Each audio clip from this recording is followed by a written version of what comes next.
The tool we'd like to model for you now is called Clear the Air for Us.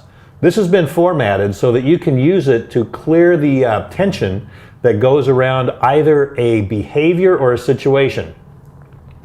There are a couple of rules for using this, and so we'd like to go over those with you, and you can take notes on that. So the first thing you do is you ask permission. The next thing you do is an emptying the jug exercise, which you may or may not have seen yet. Use the empty the jug exercise if emotions are too high or destructive. And it's very important to sit close to each other, knee to knee, and hold hands. In order to develop bonding, we need physical closeness and emotional openness.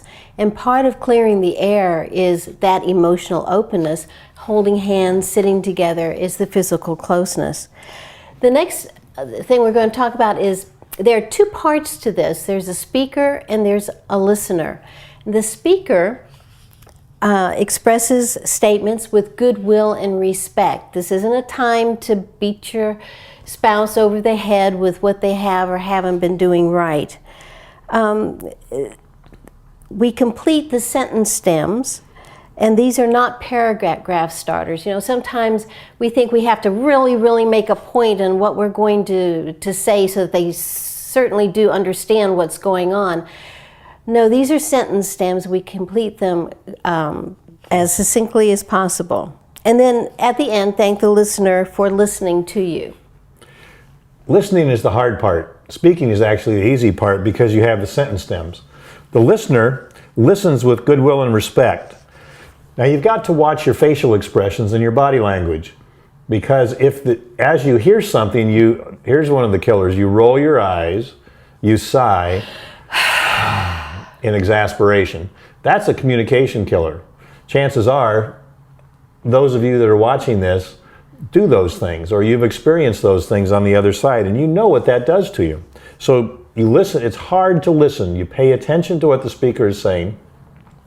The other distractor that you have is a conversation that goes on inside your head, because we are always listening and then justifying why we are right. There's something inside of us that always wants to make us right, and more than likely, we are formulating a response, an answer, a rebuttal, or a justification to why what the speaker said is not exactly right or is way off base.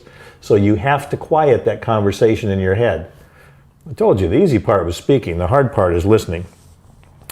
The next thing you do as a listener is you repeat back what the speaker says verbatim, changing only the I pronoun to you. It's very important that you listen to the words that the speaker uses, because they've chosen these because they have very specific meaning for them. And so you'll see how this works when you just change the I pronoun to the you pronoun. The last thing is kind of a follow-on to what I just said. You do not paraphrase what the speaker said. If I take what Joni says and I put it in my own language and I throw my own verbiage in there, sometimes what we have seen happen is that the listener actually subtly moves the speaker over to their way of thinking. Once again, this is not an argument. This is not a negotiation for a new position on a particular issue. This is listening. This is clearing the air for us. It's wanting your us to be as strong as possible.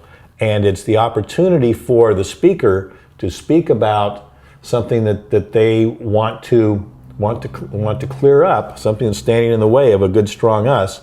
And the listener's responsibility is to get it. It could be that as the speaker, you've tried and tried to get your spouse to understand your point of view about a certain subject. This is an excellent tool to help to facilitate that understanding.